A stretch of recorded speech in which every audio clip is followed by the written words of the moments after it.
Trump through the election and then thereafter said that Canada should honestly become our 51st state. Which is never going to happen. Pierre Poilievre, leader of His Majesty's Loyal Opposition. There's a quite significant probability that you could be Canada's next leader, and your team said, I can ask you whatever I want. Okay.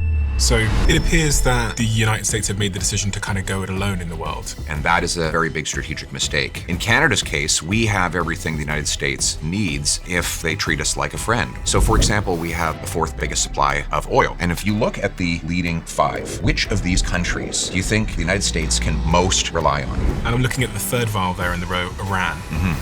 Has Trump taken the right course of action? The Iranian government has been extremely hostile and very dangerous to Canada. They are the leading world sponsor of terrorism, and there's no doubt in my mind that the only reason that they are enriching uranium is for the purpose of developing a weapon, and there's a far greater risk to them having a nuclear weapon than even North Korea. So the initial actions were definitely necessary. But how do you think this plays out? And if Trump had called you and asked for your support, would you have given it? Well, let's put it this way.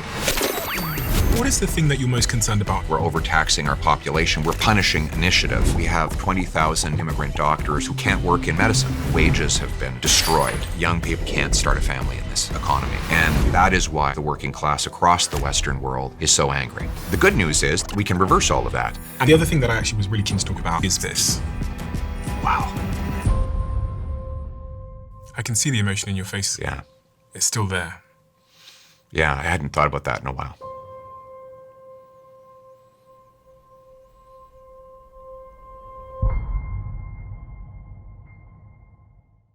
This is super interesting to me. My team give me this report to show me how many of you that watch this show subscribe. And some of you have told us, according to this, that you are unsubscribed from the channel randomly. So favour to ask all of you, please could you check right now if you've hit the subscribe button, if you are a regular viewer of the show and you like what we do here. We're approaching quite a significant landmark on this show in terms of a subscriber number. So if there was one simple free thing that you could do to help us, my team, everyone here, to keep this show free, to keep it improving year over year and week over week, it is just to hit that subscribe button and to double check if you've hit it. Only thing I'll ever ask of you. Do we have a deal? If you do it, I'll tell you what I'll do. I'll make sure every single week, every single month, we fight harder and harder and harder and harder to bring you the guests and conversations that you want to hear. I've stayed true to that promise since the very beginning of the Diary of a CEO, and I will not let you down. Please help us. Really appreciate it. Let's get on with the show.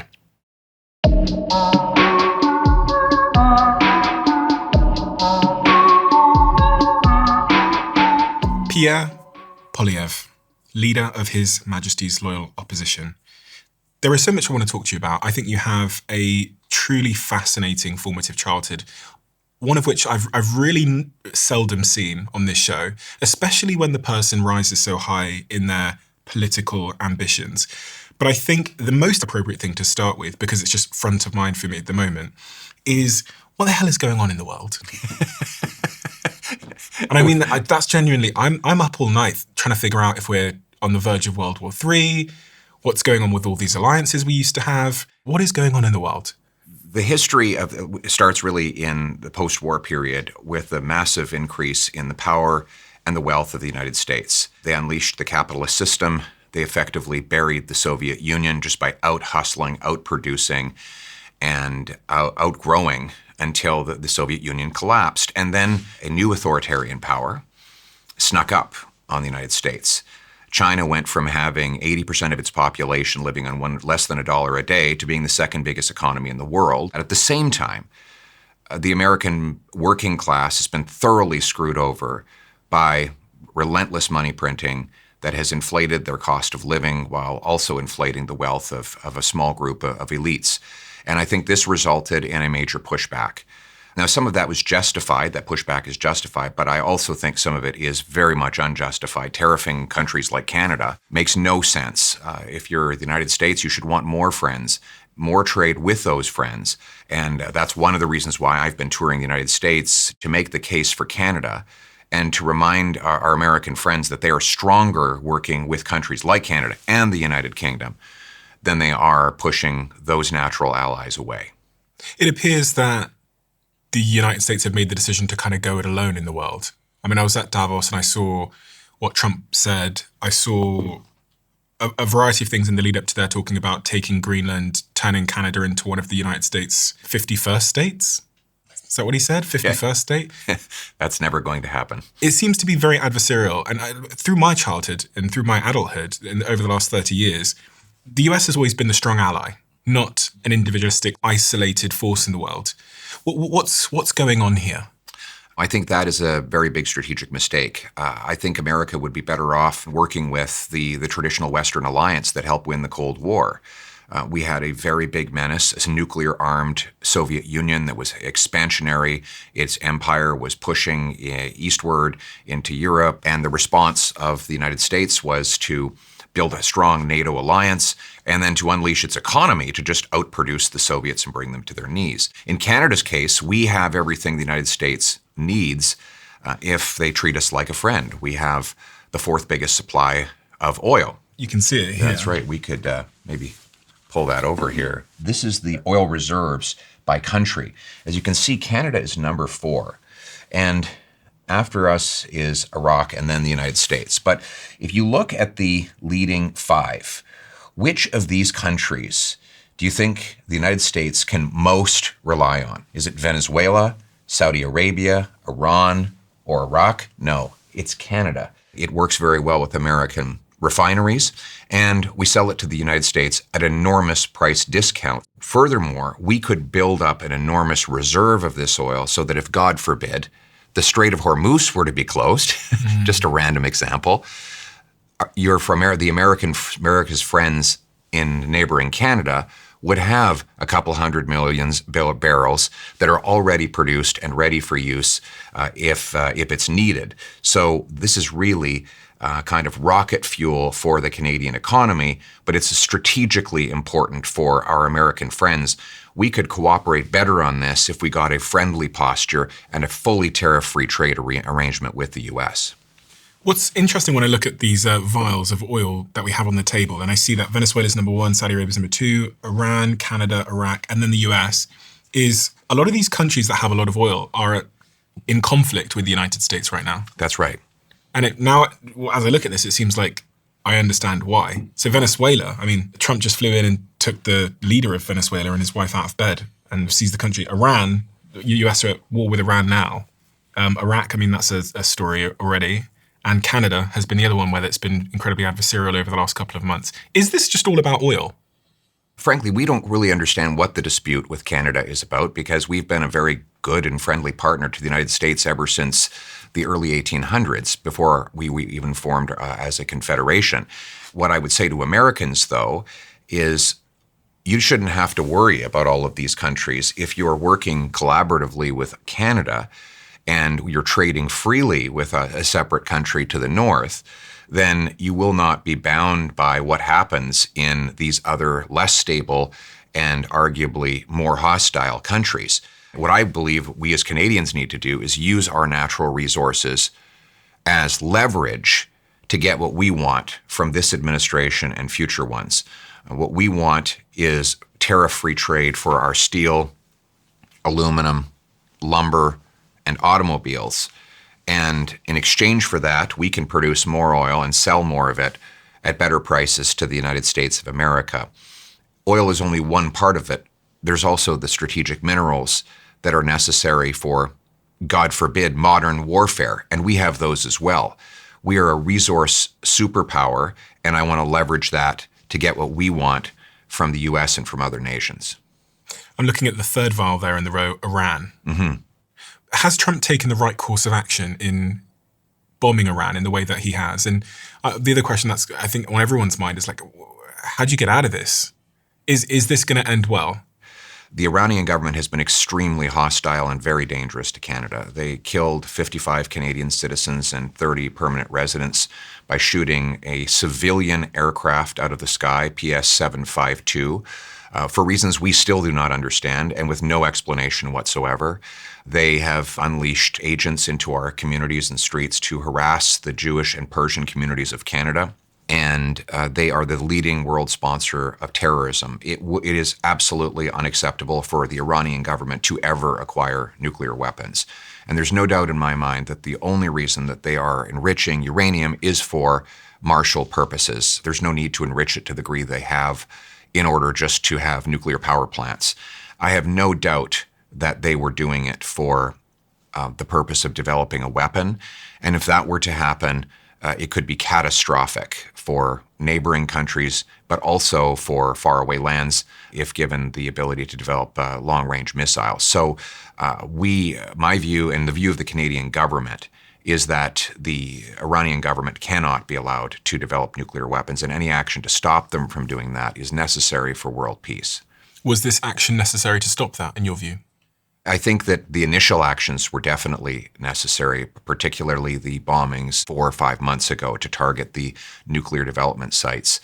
But I think any actions to degrade their nuclear capabilities, prevent them from ever achieving them, is favorable. And I hope that it will weaken the regime enough for the people to overtake it and claim control of their country.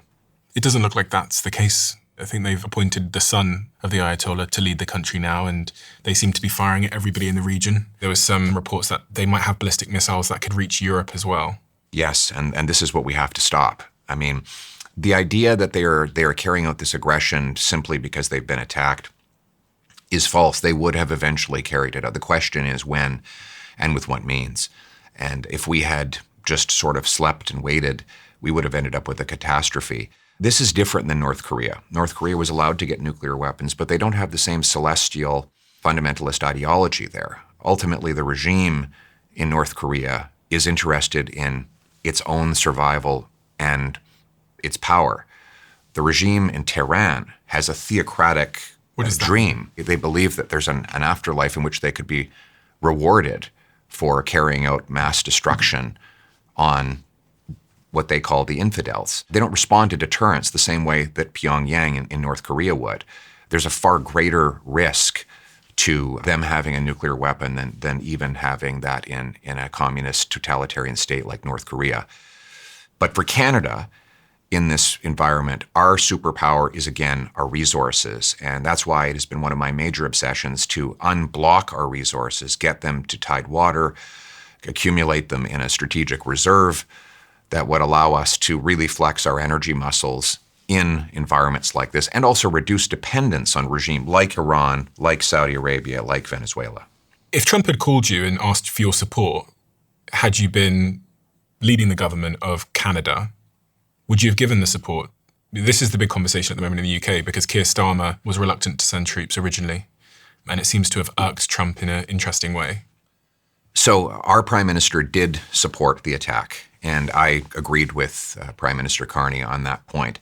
That is distinct from contributing Canadian soldiers, sailors, and aircrew.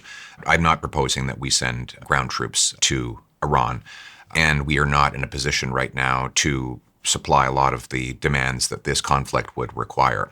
It depends on what they ask for before we get an answer from Canada on what it is that we can provide. You're someone that knows a lot about history. You seem to know a lot, frankly. And I actually don't know a lot about a lot. So when you think through how this could go, it doesn't appear that the Iranians are going to roll over very easily. The Iranian leadership are going to roll over very easily.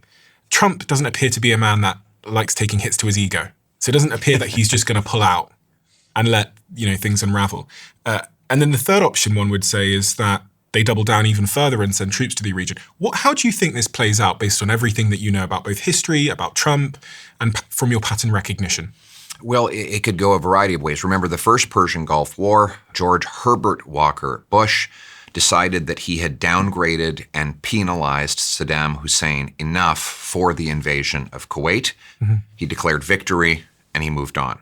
And ultimately that left a lot of stability in the region. His son then went and pursued a full out-and-out regime change, and that was a much longer enterprise.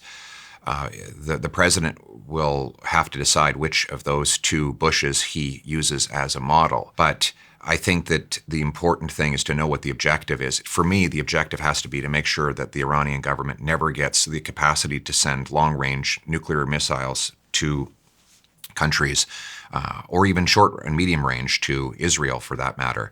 Beyond that, I think it's up to the Iranian people to take advantage of the weakness of the regime and rise up and reclaim their country. I don't think this regime has popular support. I know a lot of Iranians. We're blessed to have a lot of very secular, pro-Western Persians who live in Canada, are proudly Canadian, and they will tell you that there's almost no support for the regime among the people of Iran. Mm-hmm. They need to find a way to overturn the regime, and that would give a lot of comfort and peace to the rest of the world, but it would also give democracy to a deserving people. What would you do if you were Trump? Oh, that's a good question. I mean, no offense at him. That's you have to answer. Like I said, I would focus on the core objective of making sure that there's not a nuclear-armed Iran without getting involved in a permanent quagmire. So everything's been bombed now. Fordo's been bombed. So is this the time to pull out then? I think it all depends on the intelligence they have about the nuclear capacity. That is the hinge point. We cannot allow a nuclear-powered Iranian military. That is what they need to determine. For me at the moment, it looks a little bit like it's a little bit lose-lose for Trump in an interesting way. And I think this is also reflecting the fact that nobody really has a perfect answer for what to do next, because it's all just trade-offs. That's right. That's right. I mean, that's what the great Thomas Sowell said. There's no solutions, just trade-offs in life. And it's hitting the price of gas at the pumps in a big way. Yes. A way that concerns you? Or... Well, it's funny you should ask, because it shouldn't have to concern Canadians. Our enormous supply of oil should actually insulate us from it. Normally, what used to happen in Canada is when the global price of oil rose, our dollar would rise with it because people would be buying more of our oil, which meant they had to first buy our dollar. A more powerful Canadian dollar meant that we had more buying power for internationally priced commodities like oil and food. So we used to be protected from international oil price increases in a way that we're not anymore, because our sector is no longer as strong and as big as it was as a share of our economy. And so what I want to do is unleash oil production in Canada, clear the regulatory bureaucracy, the government gatekeepers, get rid of industrial carbon taxes, and have a stronger dollar that makes life more affordable, and much more geostrategic power in the world. There's a quite significant probability that you could be Canada's next leader. And for you to achieve all those things you've just described, you'll need to have, productive relationship with the United States. Right. Trump, if all follows the law, won't be able to be elected. So it'll probably be a different leader by the time that you were in power. Although I know that, there could be a vote of no confidence, which means that you could get into power earlier. Your relationship with Trump, good, bad, indifferent? I've never met him. Never met him? Spoken to him? I've never spoken to him. No, Never? I don't have. No, I've made the decision that we have one prime minister at a time. And because we are negotiating a trade deal, or it's more like a review of an existing deal, I don't want our side as Canadians to be divided, even though I obviously disagree with my prime minister on a whole range of policy issues. I don't want to undermine in any way the Canadian side of the bargaining table. I would only do that kind of conversation with a teamwork with the current government. But what I've said is that our approach vis-a-vis Trump should be to focus on what we can control. So why not focus on what we can do at home? Unlock our resources, build up a strategic reserve of minerals that are important to our American friends, but also to our other allies. Clear the way to export more goods to overseas markets, build alliances with the United Kingdom, New Zealand, Australia, to diversify and become more self-sufficient. You keep using this word unlock. Yes. And clear the way. Yes. What are you referring to when you say clear the way and unlock? Removing bureaucratic obstacles. The resources we have are massively profitable for the private sector to mine, refine, store, and ship, as long as they can get the permits and the low enough taxes to do it. So we need to remove those obstacles so that it now becomes possible for private investment, not subsidized by government, no handouts for business, but private investment to unlock and unblock those resources. You're just saying that you don't want to get in the way of Mark Carney. Well, I don't want to get in the way of negotiations with a foreign country. Obviously, my job is to be his opposition in the House of Commons on domestic issues and even on international issues, but not to do so in a way that undermines the national interest. A lot of countries aren't like that. It was interesting because you're on Joe Rogan's show. It's got a global audience. Yes. So, if you talk about him there, you're talking about him all over the world. And you said you wouldn't criticize the leader of the opposition unless you were in Canada. But you know that, you're reaching everybody everywhere all the time. True. No, that's true. It's true. But I just think it's a good principle to follow, particularly during a negotiation that's happening across the border in that country. Like, I think it would be a little different if we were in normal times and there was no trade dispute, or if we were in a country with which we have no particular contention. Then for me to say something critical about the government's policy back home would not have any repercussions for the nation. But particularly over the next several months, while these talks are hopefully going to go on, I want to get the best outcome for Canada, and I have to put my country above myself. Why are you better than the current leader of the Canadian government, Mark Carney? What is it you offer that is better than what he has to offer? My mission is to make Canada the most affordable, freest and richest country in the world. My upbringing, I grew up in very humble beginnings. I grew up surrounded by working class people. Yeah, these are my folks. Yeah, that's an old one. Got a photo of you there and your parents and your stepbrother? Your half-brother? Half-brother, yes. So it's my dad and my mother, where they were school teachers. My brother is my half-brother because we came from the same biological mother, but a different biological fathers, adopted into the same family. Kind of a complicated story. Your biological mother adopted you at 16 years old. Put us up for adoption at 16 years old. She was 16, and then about 3 years later, she had another little boy, and Patrick, was then adopted by the same parents. And they were two teachers that adopted you and Patrick? Yes, that's right. Yeah, I still remember when we went to pick him up. It was, so we went to this, we got a phone call, and they said, well, there's a little boy who happens to be half brothers with Pierre. Would you like to adopt him too? And he said, absolutely. So we went over to this building, and we walk into this room, and there were all these rows of babies. And, we walked past them, and then they said, that's him right there. And that was when I met my brother. We picked him up. That's why I thought that's where babies came from. There was a store. We go to a store and get your groceries. There's a store where you can go and get a baby. That's what I thought, because that was my first experience with it. And we brought him home. And we grew up in working class neighborhoods. When I was about 3, 4-ish, we lost everything.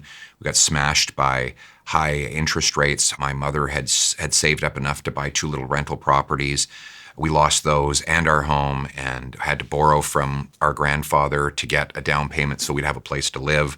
My dad was driving this Oldsmobile that was falling apart, and our neighbors were, working class folks. They were just, electricians, oil workers, police officers. So those are the people I grew up with. And I always grew up admiring those people, admiring what they were able to do, and believing that they were generally taken advantage of by government, never listened to, and kept on the outside of decision making.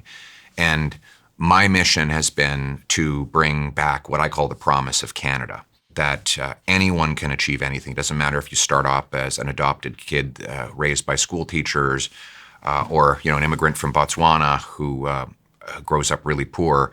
If you work at it, you should be able to buy a house, launch a business, become a famous global podcaster, or maybe cure a disease. And that was what Canada was all about. And that is what I'm trying to reinstate. What age do you get to meet your biological mother for the first time? 21, 22. My adopted mother was very gracious, because I said, I won't meet my biological mother without the permission of my adopted mother. She did all the work of raising me, all the hardships, she put up with all of my rambunctiousness in teenage years, and drove me to hockey practice, and emptied her bank account to pay for our food and stuff. So I did not want her to feel like she was going to be left behind or forgotten about or replaced. And I asked her, would you be okay if I met her? And she said, yes, of course, because I won't always be here, and I always want you to have a mother. And I thought that was a really incredible thing to do, because it's such a big part of a mother's identity, is that they are the mother of that child. But to have a love that's so much deeper than that personal identity or interest is something I'll always remember. It's one of the most gracious things I've ever seen. I can see the emotion in your face as you say it. Yeah. It's still there. Yeah, I hadn't thought about that in a while. What beautiful people. Yes, we're very blessed, and it's people like these that inspire me, that keep me going in this crazy world of politics. So you get to meet your biological mother at 21, 22? Yeah, around that. Yeah. What does one say? What are the questions one needs to ask, if any? I'm trying to remember. We went on a bit of a road trip from Ottawa to Montreal, and we just got to know each other. She had a lot of questions about how my life had been, and I had a lot of questions about our biological family, about her father, who was a really great man. I would go on to meet a great Irishman, and the circumstances that led to my my conception and birth. And I really came to understand her decision to put me up for adoption. And I've never been resentful for it at all. She was 16. She just lost her mother to a heart attack. She didn't have a lot of means, and she just made a selfless decision that we would have more opportunity if we were raised by someone else. Did you ever learn anything about your biological father? Yes. Yeah, he works at a concrete plant in British Columbia. And so I went and met him. He's a great father with children that he subsequently had and raised. And so he's a very good man as well. And my adoptive father is a teacher, and he gave me a lot of wonderful lessons, and I think is responsible for my way with words. Marlene and Donald? That's right. So Marlene's your adoptive mother, Donald's your adoptive father. They divorced when you're 12 years old. Yes, it would be around that time. I was in grade 5.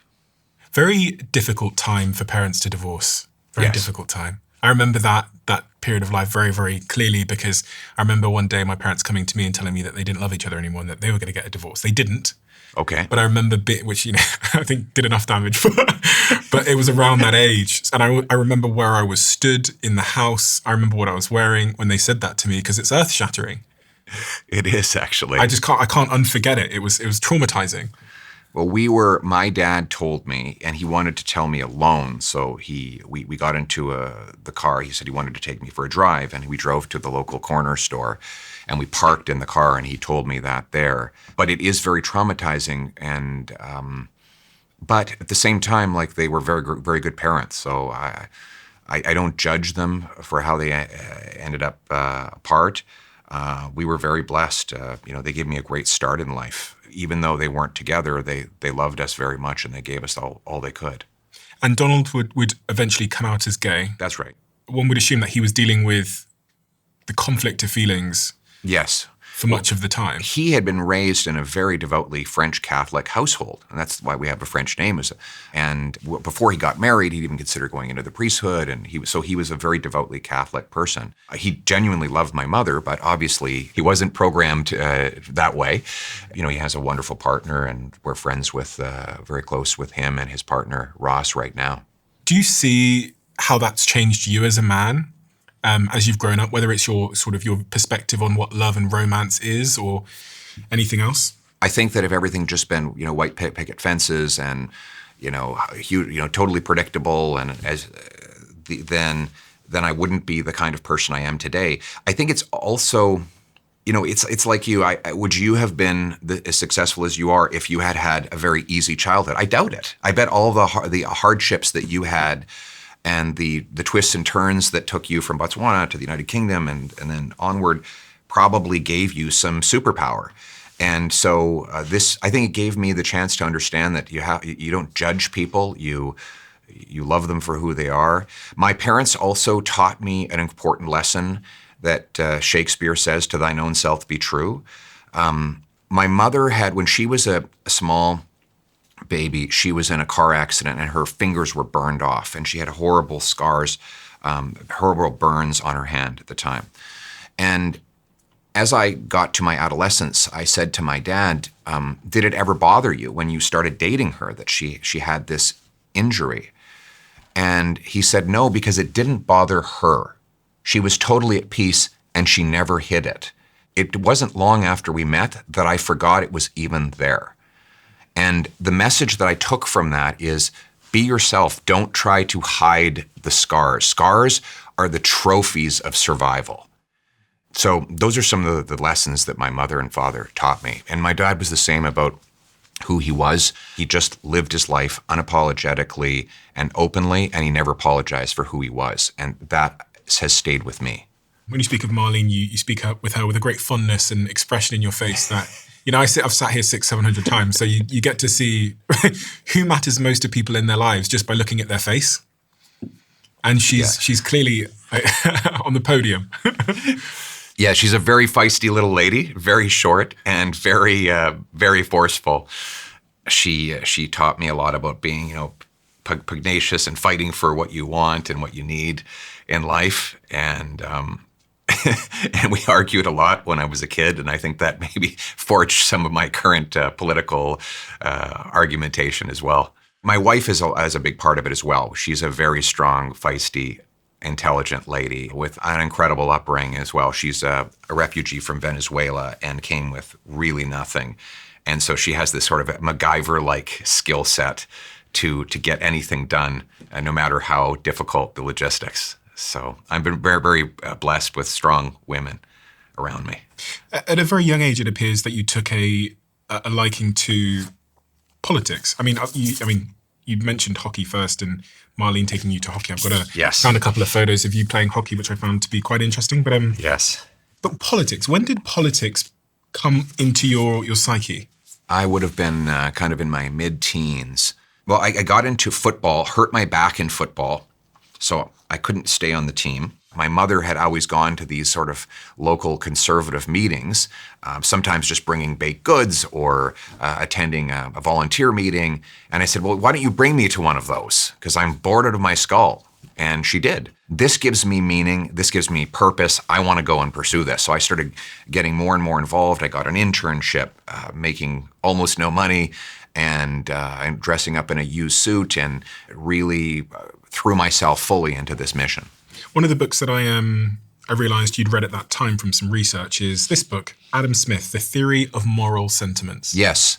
So this book has to be accompanied by its more famous sister book, which is The Wealth of Nations, that's the book that most people know Adam Smith for. They think of him as kind of the father of capitalism, because in 1776, he wrote this book which described what we now call the free market system. And this was a really revolutionary idea, because up until then we basically had various forms of feudalism. What's that? Where a small group of lords and knights and aristocrats control all the land, and the great masses do all the work. And so you called them serfs. They would do all the heavy labor, and then the lords of the manor would take all of the benefit. Along came the system of free enterprise that Adam Smith describes, which is basically, it has a very simple premise: voluntary exchange of work for wages, product for payment, and investment for interest. And that the economy, rather than being guided by the iron fist of the king or the state, is guided by the invisible hand of the free market. And this had been thought that this was crazy. How could the economy just sort of run itself? And the answer is through price signals. If the price of something goes up, people just automatically start making more of it. And if you need more workers to make that thing, well, you raise the wages. And all of a sudden, what do you know? The workers arrive. And this system is absolutely ingenious. Like, it's why when you go into a coffee shop and you buy your coffee, you say thank you. They don't say you're welcome. They say thank you, because they have something worth more to them than they had before, the money, and you have something worth more to you than you had before. And this voluntary exchange puts everyone on an equal scale. Even if you're a massive corporation, you want to sell something to a 15-year-old kid, you have to convince them that it's worth more than the cost. So everybody has to be better off in the exchange for it to occur. And that was how free enterprise formed. And it has led to a spectacular increase in the quality of living and the economic growth, 200-fold increase in economic growth in the free enterprise era versus the feudal era. So a lot of people thought Adam Smith is only interested in a system where people are out serving themselves, their self-interest. That's what they took from the statement in The Wealth of Nations, that it is not from the benevolence of the brewer, the baker, or the butcher that we get our meal, but from his own self-interest. But that was only half the story. The other half was in this book called The Theory of Moral Sentiments, in which he explains how self-interest overlaps with virtue. So what he said is that we have something called fellow feeling, which is to say we feel for the other person. And we feel good when someone else does good. It's why we explain that, people donate to charity, or they leave the door open for a stranger, or they might help an injured person on the street, because they feel bad when they see someone else, their fellow, suffering, and they feel good when they see him succeeding. And that's why it's called sentiments, because you feel these things. I saw this in my own son. He, for the first time, he got a little toy and he gave it to his sister. It was the first gift he'd ever given in his life. And he was so happy. Like, he literally ran in a big circle around the foyer of our residence and just laughing and screaming. It just made him so happy, happier than she was to even receive it. And this is the best of human nature, that his interest, his happiness was served by seeing his sister better off. And this is really laid out in some detail in the theory of moral sentiments. And for me, it brings together all of human nature in one place. Now, he's not naive. He does accept that there are bad, dark angels in our nature, but he gives the only plausible explanation that I have seen about how you intersect self-interest with altruism.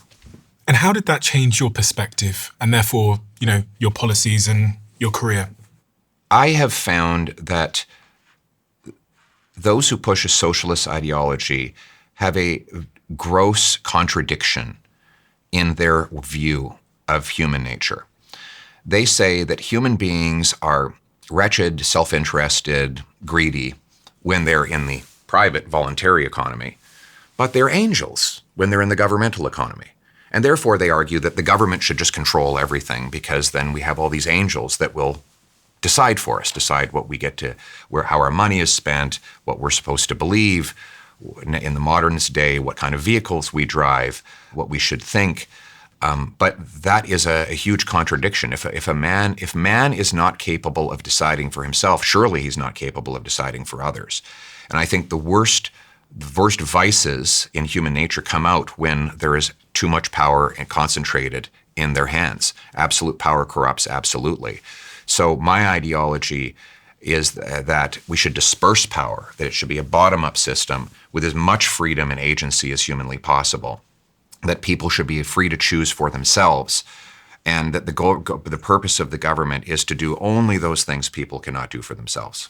I guess if there's, socialists listening now, they might think, well, we tried this sort of capitalistic approach to the economy, and it's resulted in us being able to buy less food and vegetables for our money. The price has gone up at the pumps. People are struggling. It seems that inequality has widened, and the working class seem to be struggling more now than ever before. They can't buy homes anymore, like my parents or my grandparents could have. So clearly we need socialism, they would argue, because the current system has not worked. Well, what we have now is socialism for the very rich. We have governments that are actively redistributing wealth from the working class to the very, very wealthy. And that is why we see record inequality. Government is actively intervening in the economy to forcefully redistribute wealth up the chain. Up the chain? Absolutely. And there are countless examples of it. When they block home building with heavy regulations, they limit the supply of homes. Those who have mansions, therefore, are richer because their houses are worth more. But young people, newcomers, working class people can't actually get a home. That is one example of state intervention. Well, we could maybe do an illustration here. Okay, so this is the total amount of land in Canada. Yes. Where homes could be built. And actually, Yes. This is quite reflective, I think, of much of the Western world, Yes. Even the UK. And this is a penny. Yes. Do you understand this demonstration? Yes, I think what you're trying to say is that this is about how much land we live on. Yes. Yes. So Canada is a great example of this because we have 10 times as much land per person as the second closest G7 country. And yet we have the fewest homes per capita to live in. And why is that? It's because that the vast majority of the cost that goes into building a new home is not land, labor, or lumber. It's government. It's government taxes, fees, charges, bureaucracy, lobbyists, consultants. So if you think of this home here, this home here in Canada, when you buy this house, more of the money for your purchase would go to bureaucrats in office buildings than to the carpenters, electricians, and plumbers who actually build the home. Why? How? Because the bureaucracy has grown like any organism in nature, which seeks to survive and multiply. They give us the second slowest building permits of any country in the OECD. They charge enormous development taxes, which started out just to pay for plumbing and roads for the related housing, but now have grown into just a huge cash cow for local governments because sales taxes still apply on most new homes. And all of that gets sponged up by government and means that we have extremely expensive housing. In fact, we are the most expensive in the G7, even though it should be dirt cheap to own a home in Canada because we have the most dirt to build on. And my goal is to remove all of that bureaucracy, have the fastest permits in the world, and make it tax-free to build homes so that everyone can afford one. I was reading some stat that said, again, I might butcher this a little bit, but it said that Canada needs to build between roughly 450,000 new homes every single year until 2035. Yes. Just to restore affordability. That's right. And we're building about 240,000 per year. So we need to roughly double our home building to do that. The good news is we have 100,000, well, it's not good news. We have 100,000 unemployed construction workers who'd be happy to pick up a hammer and start building. We have hundreds of billions of dollars of investment that's ready to do it. We have an abundance of land. What we need are fast permits and low taxes so that we can unlock that building. What is the case for slow permits? There isn't one. There isn't one? Zero. There is no benefit to having slow permits. They do not protect the environment. They do not protect public safety. We used to build houses a lot faster and they didn't fall down. After the Second World War, permits were almost instantaneous. We had a massive buildup of homes so that our returning veterans could have a place to live. In many neighborhoods of Canada, those homes are still standing. They have not collapsed. I'm not saying we get rid of building codes. They should all have to follow standards of environmental responsibility and be fire resistant and safe. But it shouldn't take 7 years to approve a subdivision to do that. We know how the developers know how to build according to the rules. They just need quick permits and freed up land to do it. You'd think now with AI, you'd be able to approve these permits within minutes. Like with all the technology, housing should be so much cheaper than it was before.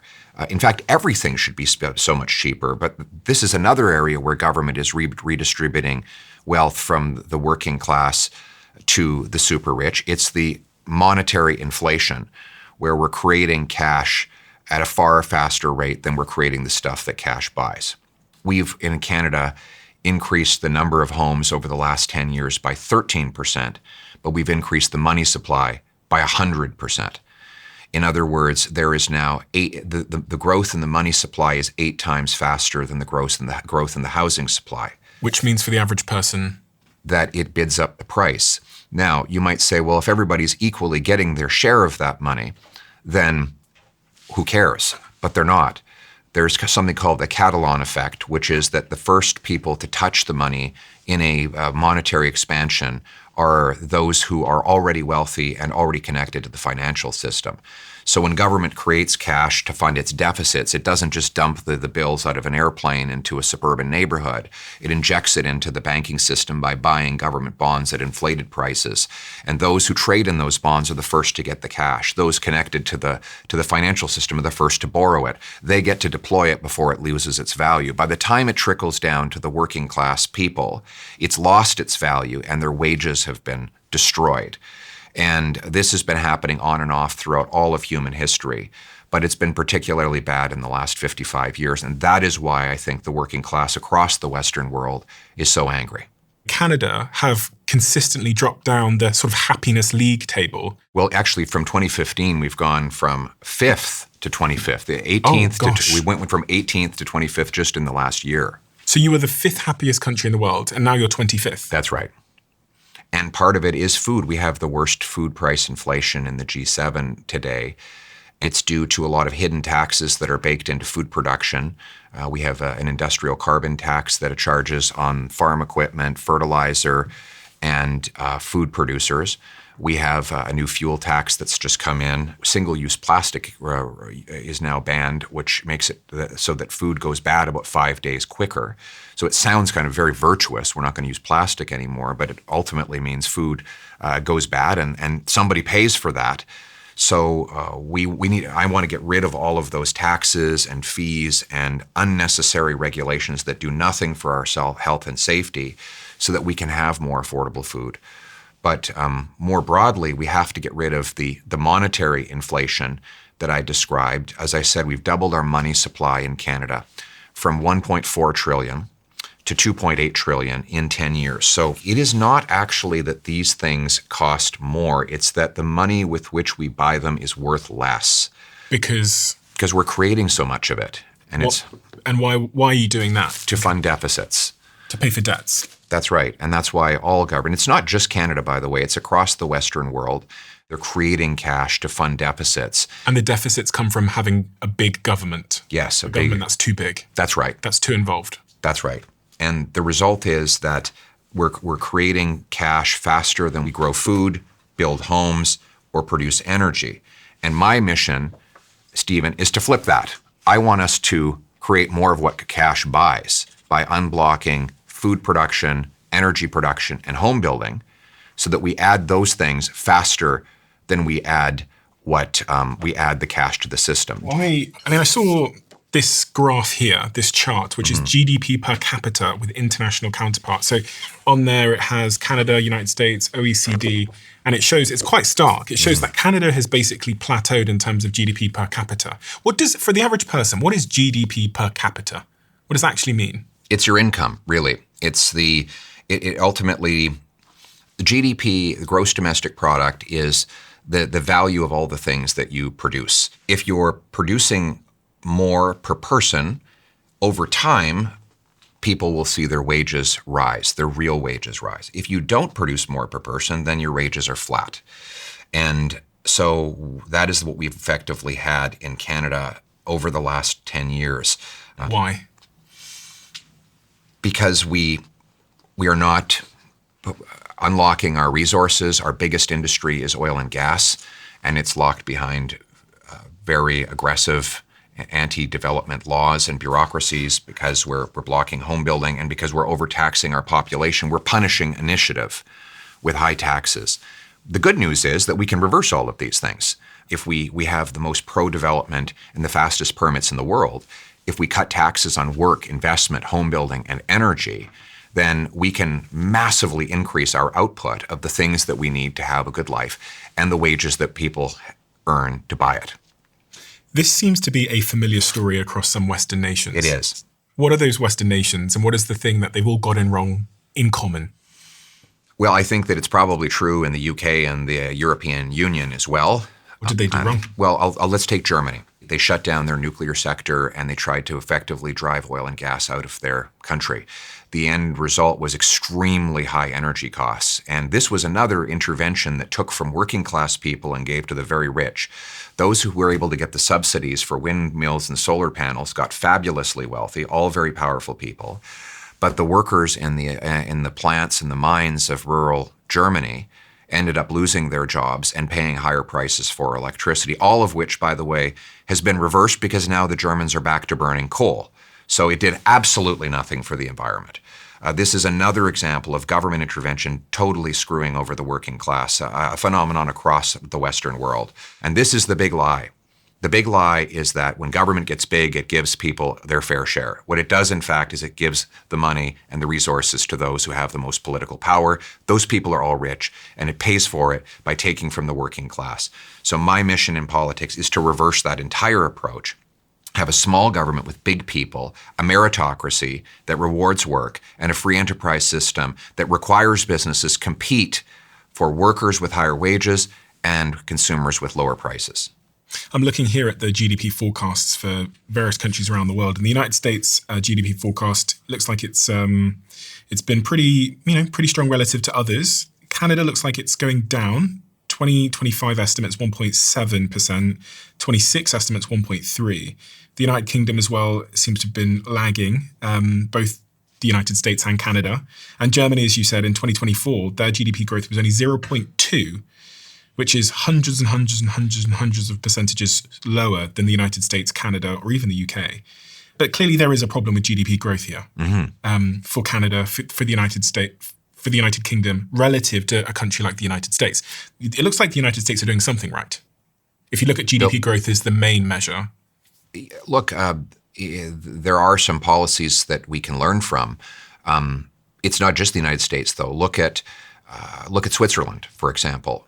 The Swiss are among the wealthiest in the world. They have the best money, the lowest inflation. They have almost no inflation in Switzerland, by the way. They have very strong money. The Swiss franc is the best currency in the world, better than the euro or the American dollar. What do they have?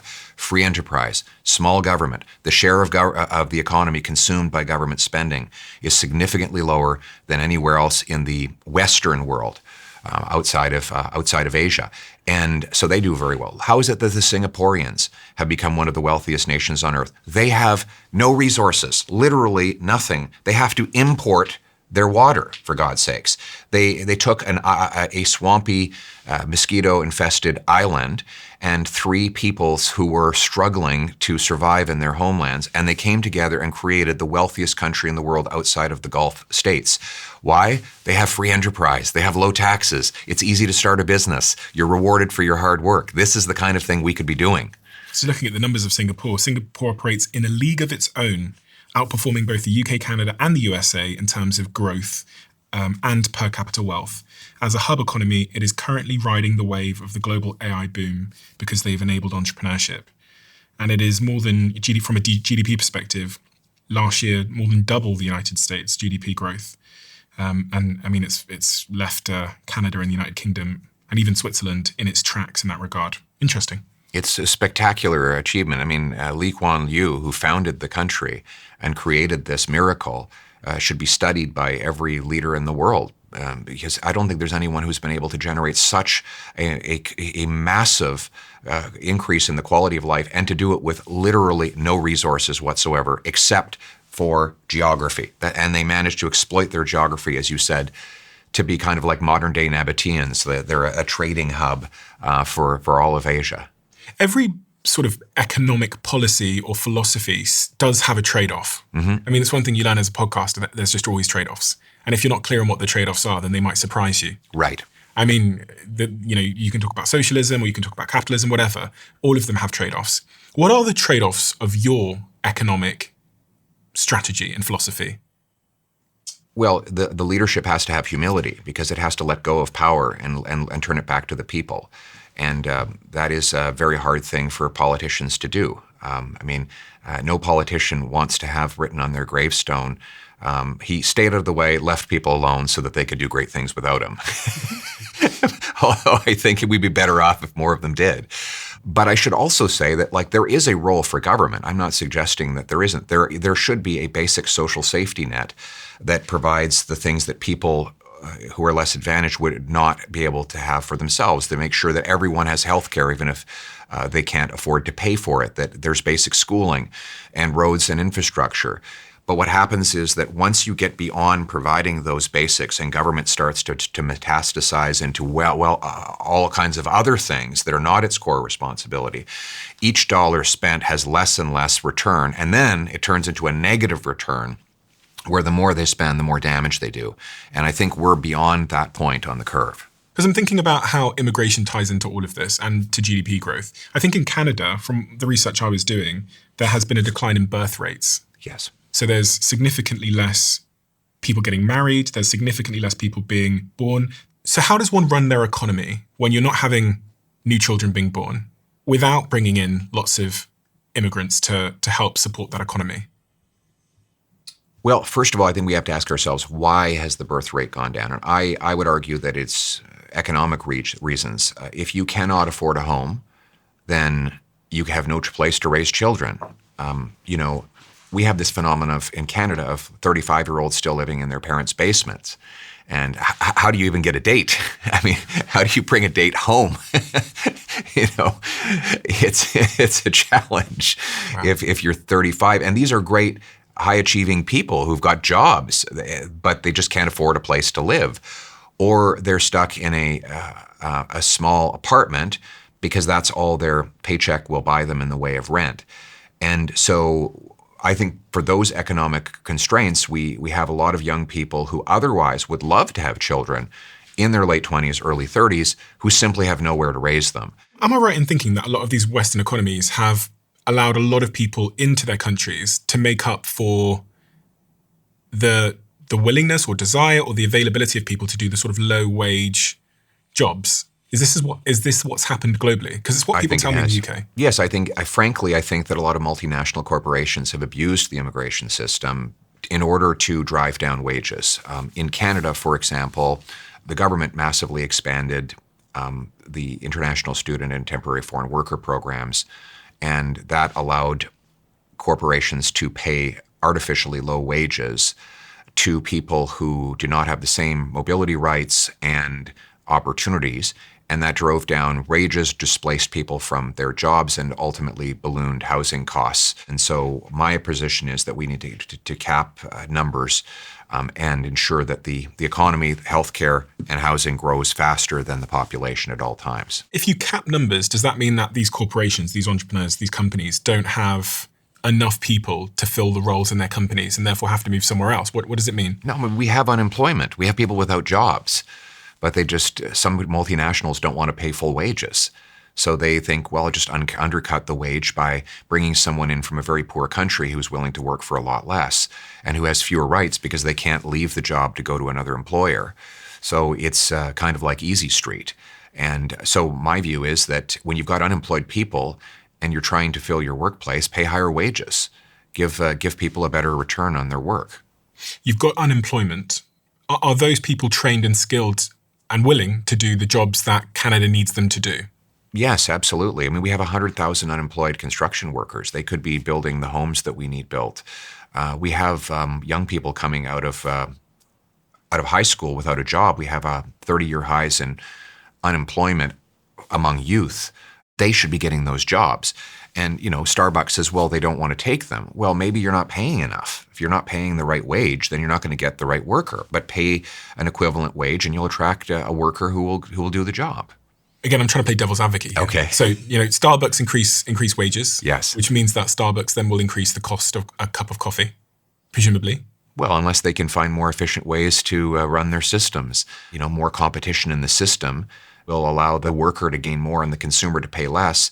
And the entrepreneur in the middle has to find ways to save and operate more efficiently. That's the magic of the market, is that everybody has a vested interest in driving the most value for the lowest cost.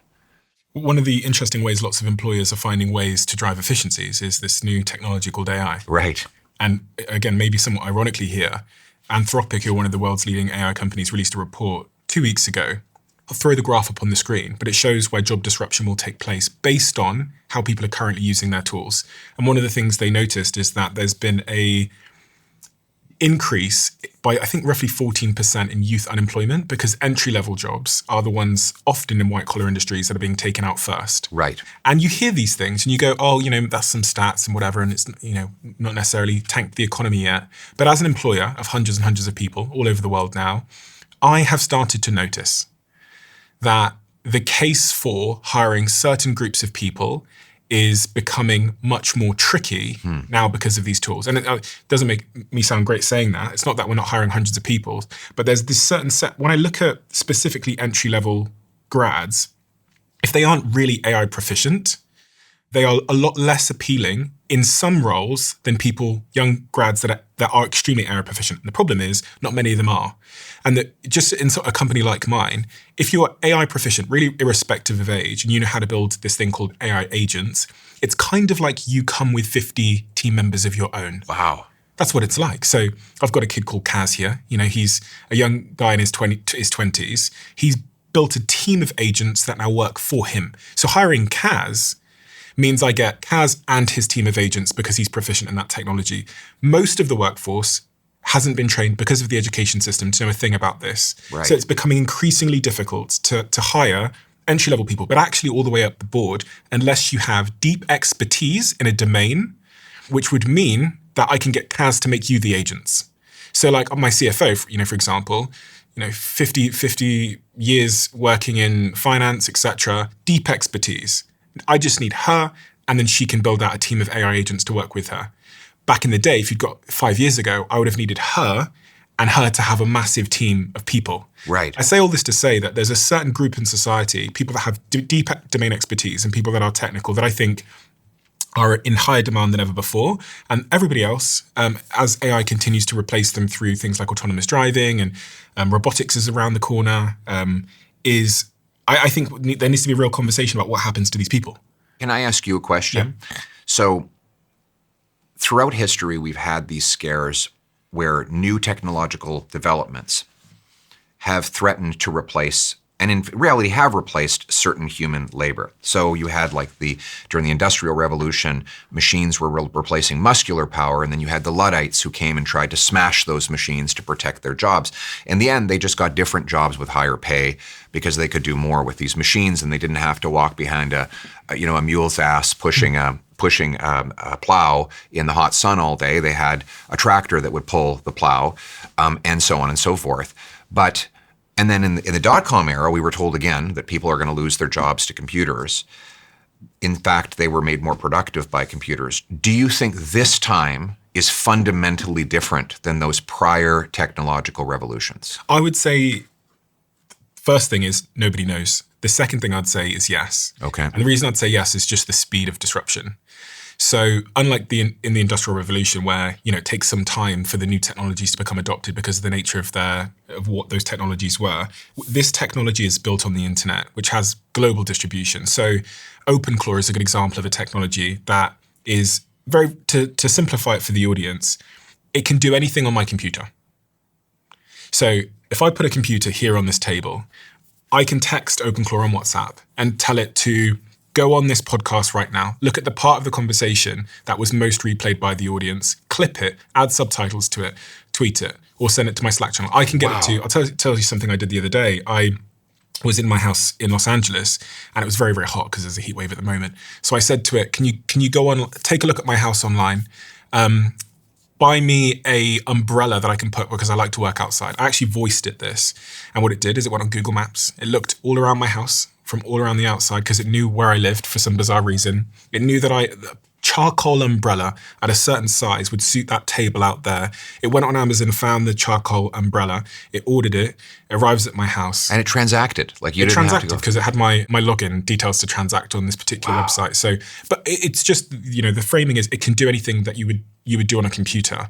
A lot of people work on computers, and the speed of adoption that we're seeing is staggering. So my concern is actually the sort of near-term displacement before we figure out the types of jobs that, the types of new jobs. And then with robotics on the way, you hear someone like Elon Musk saying that there'll be more humanoid robots than humans, and people say, well, he's saying that because he's got a vested interest. Right. However, what I'd say is his timelines have sometimes not been right.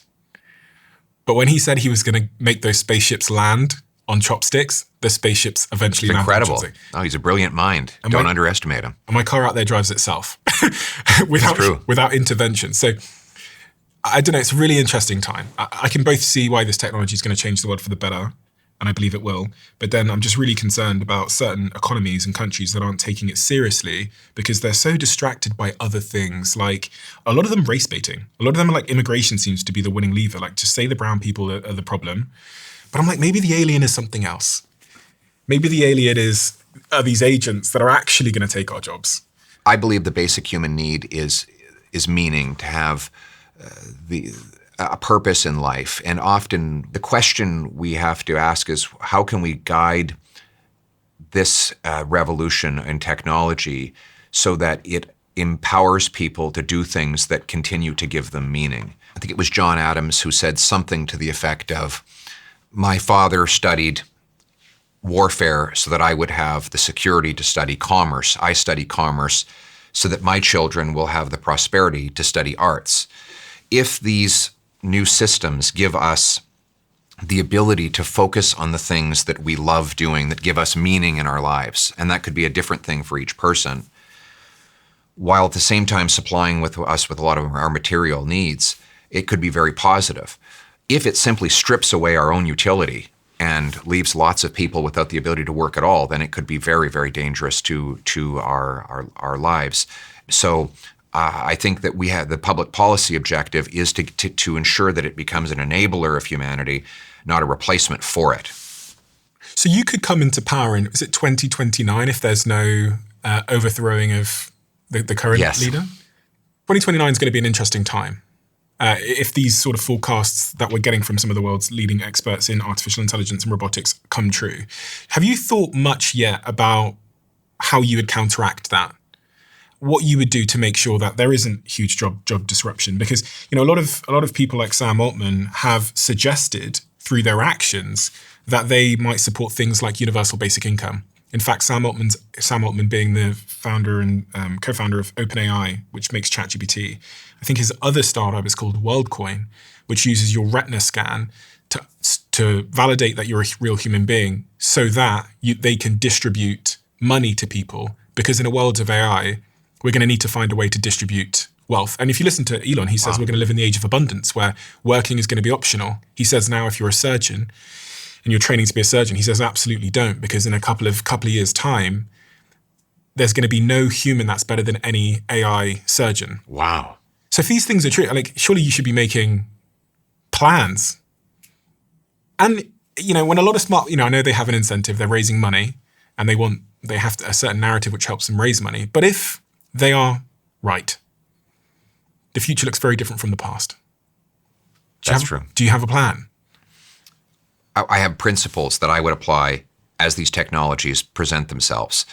And the principle for me is, how do we make sure that the AI enables and empowers people to make more decisions for themselves and have more freedom and to pursue their own meaning, rather than replacing and rendering them, giving them a sense of lost meaning and purpose. And so, do I think it's great that every minimum wage worker might have a personal assistant and a chauffeured vehicle? I do, because that would make more of their life they could spend on the things that thrill them and make them happy. Less of their life would be spent on the drudgery of having to drive in a traffic jam or sweep their floor. But at the same time, we have to make sure that people have the ability to work and contribute and give themselves a sense of meaning in their lives. So the other thing I would say is that as these technologies bring down costs, those savings should be passed on to people. They should not be inflated away. The government should not use this as an opportunity to just print more cash to reflate the cost of living.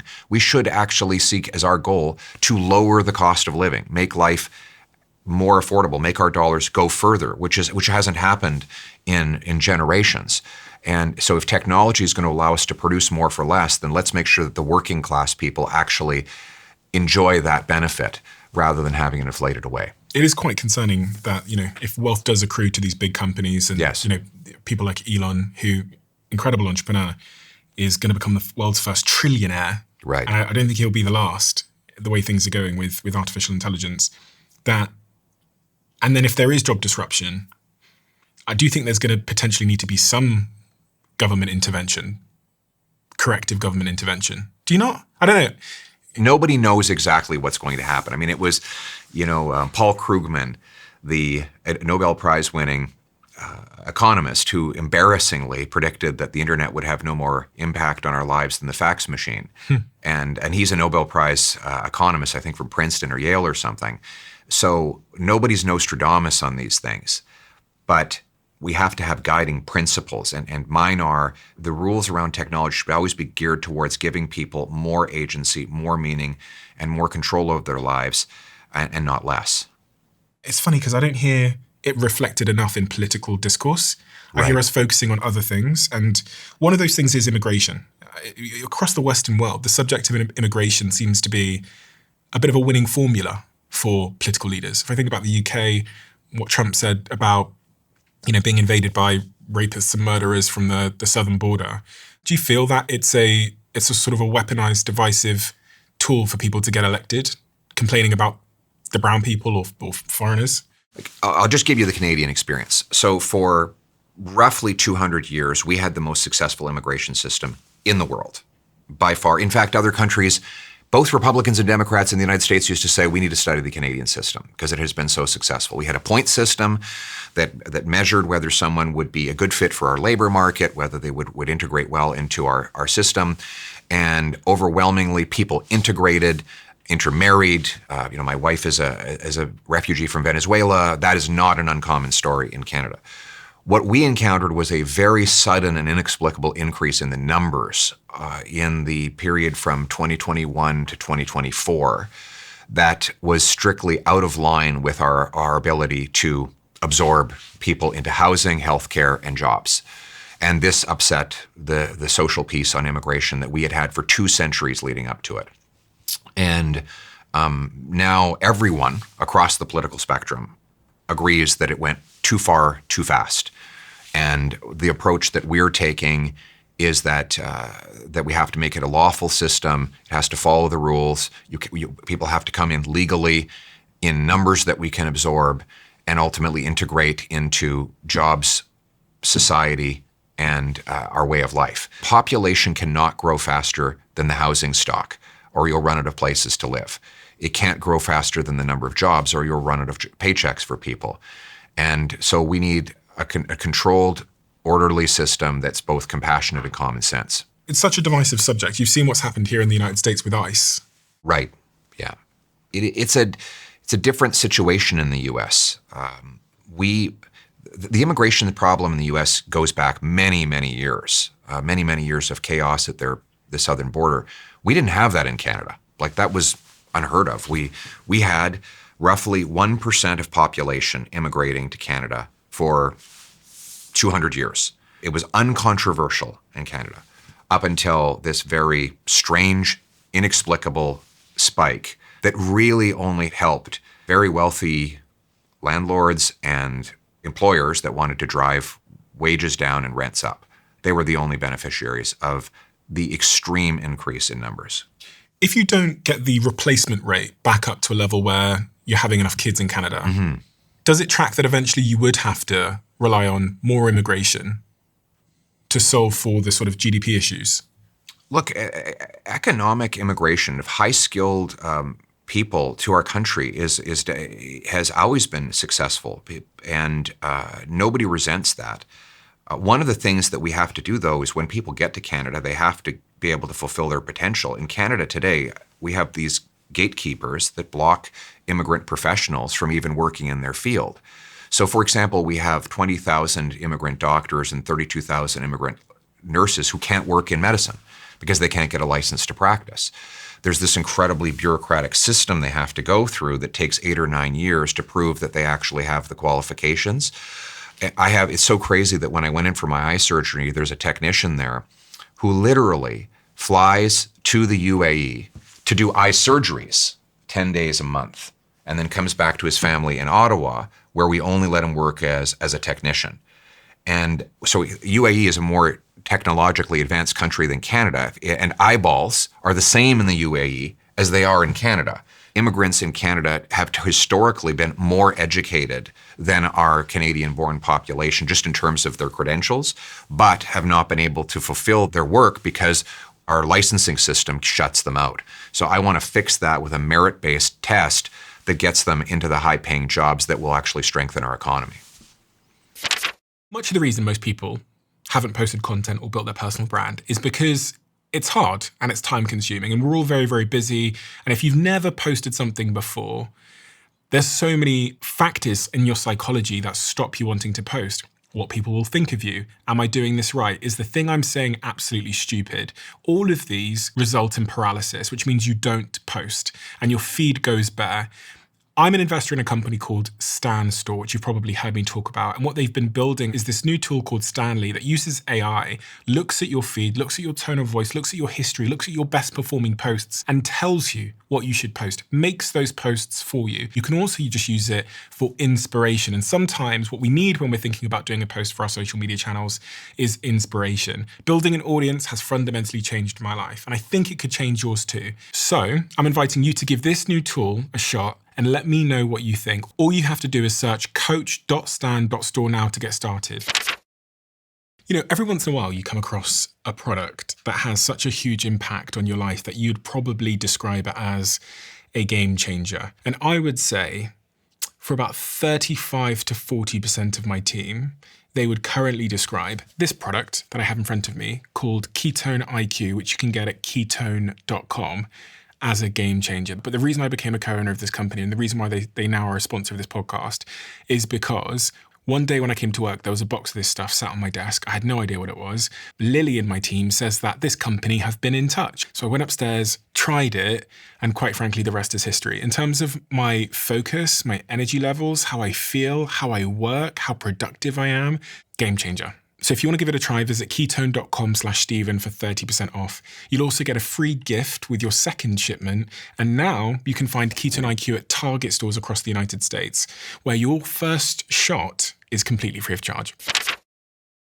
We have finally caved in. So many of you have asked us if we could bundle the conversation cards with the 1% diary. For those of you that don't know, every single time a guest sits here with me in the chair, they leave a question in the diary of a CEO, and then I ask that question to the next guest. We don't release those questions in any environment other than on these incredible conversation cards. These have become a fantastic tool for people in relationships, people in teams, in big corporations, and also family members to connect with each other. With that, we also have the 1% diary, which is this incredible tool to change habits in your life. So many of you have asked if it was possible to buy both at the same time, especially people in big companies. So what we've done is we've bundled them together and you can buy both at the same time. And if you want to drive connection and instill habit change in your company, head to thediary.com to inquire and our team will be in touch. What is the biggest threat, do you think, to the Western world and the Western way of living? Because people often, they point at Iran, they say China, they say Russia.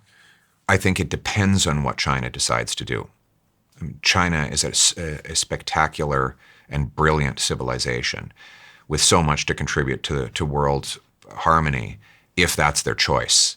If the government decides that it's going to direct the immense successes of that country towards trading and working with other countries, then there's nothing to worry about. But if it is a very aggressive, bellicose approach, using technology for espionage, interference in foreign countries, as they have done in Canada, invading Taiwan, then China and Beijing in particular, the regime, could become the biggest risk and threat to our country and our world. What does history say about this kind of moment in time where there's seemingly two world powers? Mm-hmm.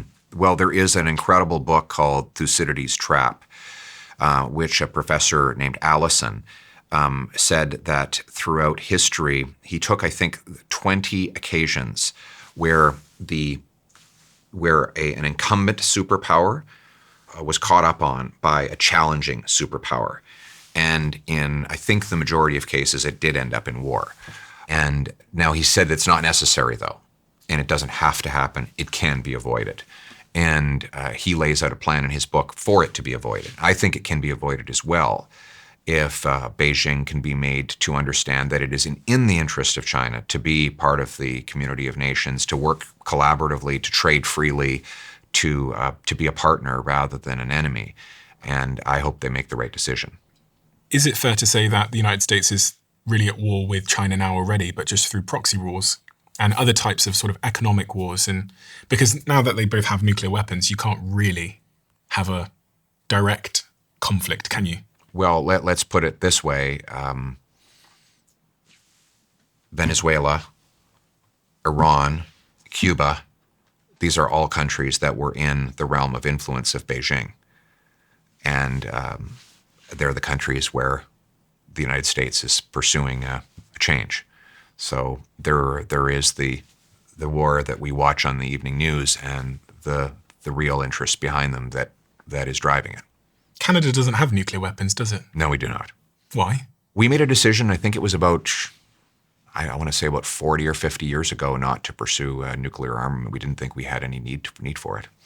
Lots of nuclear power, lots of uranium, but we don't use it for weaponry. Do you think Canada should have nuclear weapons? I don't see a need for that. I don't know what we would get from it. We don't have any desire to threaten anyone with nuclear weapons. So I don't see a purpose for that right now. What? You think it sounds quite Canadian. That's true. But listen, we are a warrior nation. Make no mistake about it. We were in the World Wars 2 years before the Americans, and we're kind of like a golden retriever. We're friendly, we're likable, we like to get along, but if provoked, we will fight back. Canada's building up its military. Absolutely. Why? Because there's a consensus that we have not done enough to protect our territory from the incursions of hostile powers. And we often say in Canada, if you don't use it, you lose it. There's large territories of our country that are very hard to live in. We have an incredible Inuit population, but obviously, you can't heavily populate the Arctic archipelago with industry and stuff. So how do you assert sovereignty over those treasured territories? Well, you have to have a military presence there. What's changed? For Canada, it's that we want to maintain and ensure that we can make our own decisions without relying on the Americans. Because the Americans have expressed that they are maybe not going to be as collaborative and friendly. And we want to be able to decide for ourselves. We want to be masters in our own home. In Quebec, they say maître chez nous. And so if we want to control our own destiny and territory, we have to be able to protect ourselves. It has been very good for Canada to be next door to the biggest military power the world has ever seen and have friendly relations that go back to the early 1800s before we were even a country. We had largely friendly relations with this enormous power. But what has become clear is that we cannot simply rely on the Americans to protect us. We have to be able to protect ourselves, and that requires a massive military buildup for a country of our size. The second biggest country anywhere in the world. We have the longest oceanic coastline, even longer than Russia. So that takes money, and it takes a buildup like we've never seen, and that's what we as Canadians agree has to happen now. This is in part because of Trump. In part, yes. Because Trump threw the election and then thereafter said that he was going to make Canada an American state. Which is never going to happen. But that, with the leader of the most powerful military on earth says, even jokingly, that they are about to take your country, you can laugh. But at the same time, if I was leading Canada, I'd go, wait, is this possible? Are we ready to defend ourselves? We, as Canadians, react very badly to that, and we're not going to ever be the 51st state or any part of the United States of America. The American people are our friends. They've been our top trading partner, our closest ally. As President Kennedy said, history has made us friends, economics has made us partners, geography has made us neighbors, and necessity has made us allies. Those whom nature have thus joined together, let no man put asunder. But he understood that Canada was a separate country that had its own unique interests. And I think the American people understand that as well. I think the American people are very fond of Canada as a neighbor and friend, but they understand we will always be a sovereign country. You would have been negotiating with Trump right now if the recent election in Canada had gone your way. This is a pretty stark graph that I've just slid you. Mm-hmm. It shows that you were leading in the polls seemingly up until the very, very last moment in the elections. Is that accurate, that poll? Yeah, I think that's probably a weighted average, but yeah, I think more or less. What happened? Well, if you look what happened, our support didn't drop that much. The other parties collapsed in behind the Liberal Party, and it was largely due to the Canada-US issue that you raised. Really? So, but at the same time, we got the biggest vote count we had ever received and the highest share of vote that we've received since 1988. So we did perform very well. Our opponents performed even better. And now we have to build on the solid base that we've accumulated in order to win the next election. Just as the election comes into the home stretch, your polling basically stays the same. A slight little bit of a drop, but roughly stays the same. What caused the drop in that sort of home stretch there, do you think? One of the challenges I had was I wanted to focus on the things that were going on in people's lives. The doubling of housing costs, the rising crime rate, the inflation crisis, and my solutions to all of those problems. But a lot of that was swept off of the conversation because everyone was focused suddenly on the tariffs and the president. The president saying that he was going to take Canada as a state, but also him saying that he was going to apply tariffs. That's right. And those tariffs are still in place. Why did that impact you and help Mark Carney? That's a good question. I think it allowed this conversation to move away from the domestic record of the government and on to external factors. And that always helps the incumbent and hurts the challenger. How was this emotionally? Oh, it was a roller coaster. And it was like things were changing so fast and moving so quickly. In the moment, it's like you don't really have time to feel anything. You're just doing so much so quickly that your emotions, they're put on delay until after it's all over. So after it's all over, I've got this wonderful photo of that. Yes. Of you and your family. You said the emotions came after because you were going. Yes. So my leadership started in 2022 as we were coming out of COVID. And there were so many people who placed so much hope in me, who had suffered so much. They would tell me they felt like they lost control of their lives and that they vested hope in me. So I'd get young people who would say, you have to win because I want to start a family and I can't start a family in this economy. Or mothers would say, we just can't afford food anymore. Or police officers say, I've arrested the same guy 4 times this week and he keeps getting released. You have to win to fix these problems. It's not about you, Mr. Poilievre. It's about the stuff that's happening in our lives, and you have to fix it. You know, I had a lady come to one of my rallies because when you vote to choose a leader of a party, you have to pay $15 to join the party. And she came up and told me about her life story, and then she went up to the membership desk and said, can I borrow $8? And they said, what do you need it for? She said, well, I only have $7. And they said, oh, well, there's a bank machine downstairs. You can go get some more cash. And she says, I don't have a bank card. And they said, well, perhaps could you go to your car and get some money? She said, well, I don't have any money in my car. What about your home? Because we're not allowed to buy them under the rules for other people.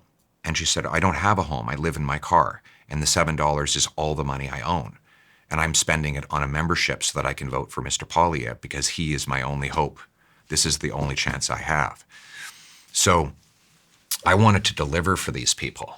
And when we didn't win, I felt terrible that I hadn't delivered for them. What does that look like? The disappointment of not delivering for people the night of election, the day after. If I'm watching you as a fly on the wall, what do I see? You know, I didn't spend a lot of time on that. I just got back at it. Because at the end of the day, you have to focus on what you can control. And my approach in life is to zero in on what is in your control. That is the greatest thing you can do for your mental health and for your output as a person. I believe in a stoic approach. So I didn't spend a lot of time sort of rolling around on the ground in melancholy. Do you think that if Trump hadn't have said the thing about taking Canada and he hadn't have done the tariffs, you would be leading Canada right now? We'll never know. I mean, these are the kinds of things you speculate about. But at the end of the day, what good does it do to speculate? And I also don't like to make excuses. I don't like to say, look, if this person hadn't done X, then I would be in charge. I have to own my result, and that's what I do. As someone that doesn't know a ton about this stuff, Yeah. I'm asking kind of for me. I find it interesting to see how consequential these, what do they call them? Not butterfly effect, or it's just Yes. how the unexpected dominoes can fall and change That's right. the course of history. So if Trump hadn't have said those things, if we were to speculate, do you think it would have changed the outcome of the election? I don't know, because we don't know what would have happened in absent of that. If you had to bet your house. I don't have to bet my house. So on an outcome either way. I don't want to blame someone else for the outcome of the election, because at the end of the day, the people voted and they made their decision, and I have to be at peace with it. So I can't spend my time thinking on what ifs, because if that what if hadn't happened, then there might have been another what if. So I have to focus on what I can control. Dealing with those moments, you mentioned Stoicism. Yeah. I found this book, Meditations by Marcus Aurelius, which Yes. I think was quite formative for how you see things in some respects, and generally Stoicism. Yes, it's a great book. The amazing thing about it is it's so readable. Like he talks about, this is just a random page, but it's a very interesting excerpt. When you wake up in the morning, tell yourself, the people I deal with today will be meddling, ungrateful, arrogant, dishonest, jealous, and surly. They are like this because they can't tell good from evil. But if you go on and read it, what it basically says is expect these things, and if you do, but don't be controlled by them. These are factors outside of your control. Put all of your emphasis on the things that are within your control, and it will bring a tremendous amount of peace, because when you are focused on what you can control, you're the boss of your life, and that's what Stoicism has done for me. I heard you say you're not acted upon. That's right. When you focus on what you can control, you are the actor rather than the acted upon. If you spend a lot of your time thinking about the things you cannot control, then you become a helpless victim. Whereas if you focus on what you can, then you become like the driver of the car. You decide where it goes. And as my favorite poem says, Invictus, that Nelson Mandela used to read himself when he was in prison for all those years in South Africa. He would recite to himself the poem Invictus to remind him that he could focus on what he was in control of, which was his own soul. I am the master of my fate. I am the captain of my soul, is how it ends. And that gives you a lot of peace. One of the things you often find in Stoicism and other sort of teachings of that time is this idea of being flexibly minded, in terms of being able to learn and being growth-minded and being able to evolve. Mm-hmm. I was wondering, as you went on that campaign trail, and generally over the last 10 years of your career, it's clear to me that your core principles have been quite consistent. Mm-hmm. I have this this document you wrote when you were, I think, 20 years old, which was part of a contest where you won $10,000. That's right. For explaining what you would do if you were Prime Minister. If you were leading Canada. You even dug up the check. I found the check. It wasn't cashed. No, it's a fake, All right. It's a fake check. We'll go have lunch. So you won $10,000 for submitting this. Yes. When you were 20 years old, explaining what you would do if you ever became the Prime Minister. Yes. And I would like you to actually just read the opening 3 paragraphs, because it does. It is quite interesting to see how you've evolved, if at all. Could you just read those first 3 paragraphs and give me any of the context which I might have excluded? Sure. Although we Canadians seldom recognize it, the most important guardian of our living standards is freedom. Freedom to earn a living and share the fruits of our labor with loved ones. The freedom to build personal prosperity through risk-taking and strong work ethic. The freedom of thought and speech, the freedom to make personal choices, and the collective freedom of citizens to govern their own affairs democratically. Government's job is to constantly find ways to remove itself from obstructing such freedoms. Human beings are graced with the gifts of creativity, wisdom, and ingenuity. The best way for a society to go about improving its living standards is to allow citizens to apply these qualities to the challenges of everyday life. Asking a prime minister to single-handedly improve the living standards of 30 million of the world's brightest is about as realistic as asking him to take to an Olympic sprinting track to help a lineup of world-class athletes reach the finish line. The more the government becomes involved in the race, the greater the number of hurdles competitors will encounter. Therefore, as Prime Minister, what I would do to improve living standards is not nearly as important as what I would not do. As Prime Minister, I would relinquish to citizens as much of my social, political, and economic control as possible, leaving people to cultivate their own personal prosperity and to govern their own affairs as directly as possible. In the last decade, since you've been out on the road more, speaking to people, campaigning, where have your views evolved? I would say my temperament has matured. 10 years ago, I did not have a wife and kids. As a father, you end up having to grow in a tremendous amount of patience because kids don't do what they're told, or they have needs that must supersede your own. You're constantly making compromises with a spouse in order to juggle all of the difficulties of family life. And that necessarily spills over into your political approach. I think temperamentally I've changed. I'm much more careful and thoughtful than I was, say, in my late 20s and early 30s. The people that have, opposition parties have often referred to you as Trump light. And what do they base that on? I guess because you're both conservatives, I guess that would be much of the argument. And you both have spoken out against this term wokeism and DEI. Yeah, look, on DEI, and I don't think that is something particular to President Trump. I mean, there's a lot of people around the world who, for their own reasons and based on their own experiences, have criticized that particular ideology. What I think has changed is that liberals used to believe in liberty and conservatives believed in conserving it. You know, they used to say liberals were the gas pedal, conservatives were the brake, but we were both heading in generally the same direction. But what I think happened with wokeism is that it is a deeply illiberal ideology. It is liberalism, traditional liberalism was a colorblind ideology. It was based on total equality, regardless of gender, sexuality, race, or anything else. Wokeism is exactly the opposite of that. It like accentuates all of those differences and disagreements. It groups people based on what should be irrelevant characteristics like race and gender.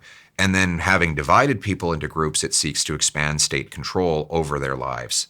What I believe in is treating people as individuals and letting them live their own lives, judging them exclusively on their own merits. And I think that was the consensus view of both liberals and conservatives up until this toxic ideology came along and divided people. One of the things I'm a black man. Mm-hmm. I moved from Botswana when I was a baby and came to the UK, and thank God there was sort of social systems in place, because I don't think that I would have had the outcomes I'd had.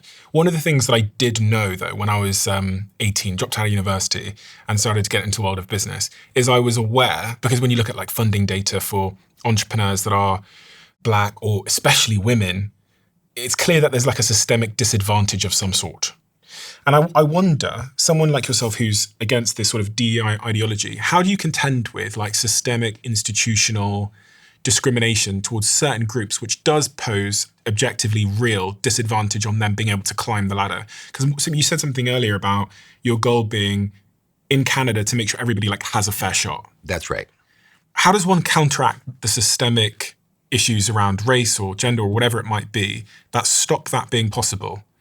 Because I found myself in an interesting position where, like, on one end, I'm like, I want to be treated like everybody else. Right. And I've always felt that way. And I've always actually, to some degree, cringed a little bit when I felt like someone was giving me special treatment because my skin color was different, because it in some way made me feel like I was at a disadvantage, which I know can become quite self-fulfilling. However, on the other side of the spectrum, I do also believe that there is like systemic discrimination that is going to hold certain groups back if there isn't something done to level that playing field.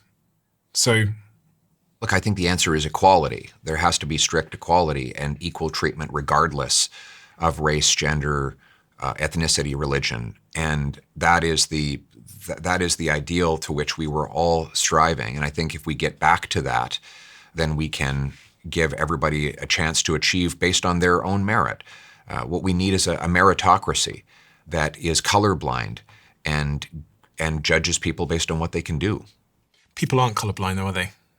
No. I think my dad said to me when I was younger, he said, everybody's prejudiced. I remember sitting in the back of the car. My dad's white. and I'm thinking, my dad just said that he thinks everyone might be racist and everyone's prejudiced. I'm like, is my dad racist? But as I've gotten older, I realized that he, to some degree, is telling the truth, that prejudice is part of how we survived as humans and we're able to understand danger from not. So prejudice is something that I think is very prevalent in society, whether we believe we're not and everyone else is. So if prejudice is very prevalent in society, does there need to be measures that counteract that to give everybody a fair chance? Our institutions have to be conscious about making sure that we are judging people based on their merit. And they should work aggressively to make sure that that everyone, regardless of where they come from, their background, has a chance to succeed, get the job, get the promotion, move up the ladder. I don't think that is achieved by breaking people down into more and more different groups and divisions, by trying to build the barriers between people based on race and gender. I think it's by actually removing them. So the problem I have with wokeism is it seems almost designed to divide people.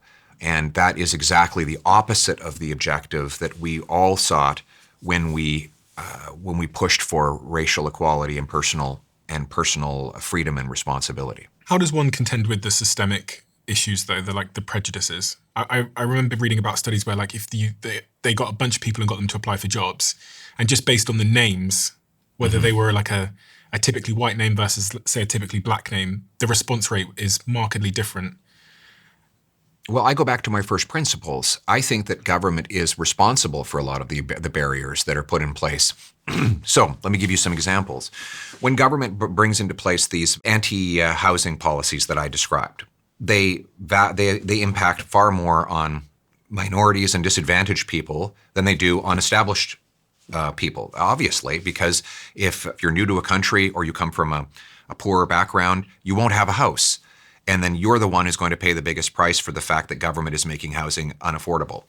If you think at the occupational licensing rules that I just described that block immigrants from working in their professions even when they're thoroughly qualified, those are government-imposed obstacles that prevent people from getting ahead.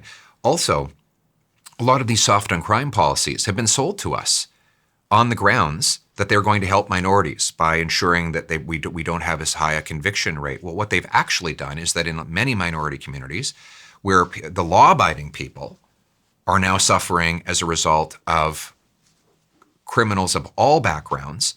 And so, ironically, it's actually government policies that are causing people of disadvantaged backgrounds to suffer even more.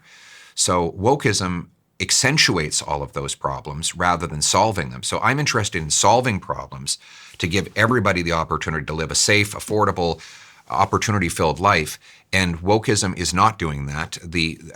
Creating a free market, free enterprise economy with free people who have free speech, that's the single best way to give people of all racial backgrounds a better chance in life. Again, I'm holding the position of the DEI to try and I like the clash of ideas because it helps me to think through these things. I've never had the chance to ask somebody these kind of questions before. And on that point of housing, one of the things that I found to be quite surprising was that black mortgage applicants are up to 200% more likely to be denied a home loan than white applicants with the similar financial profile. This is in Canada? These stats are for the West. So, okay. But what is going on there? Because it says that they have similar financial profiles. Yet their applications are being denied up to 200% more than white home buyers. So I had not seen that data point before, but I would say that these sound like really stupid bankers because they're making a bad decision to deny people a mortgage and ultimately deny themselves the business. If that's how they're making their judgments. And then DEI comes in to make sure that their judgments aren't stupid. Well, I'm not sure that DEI cures stupidity, though. In some cases, we've seen it cause more.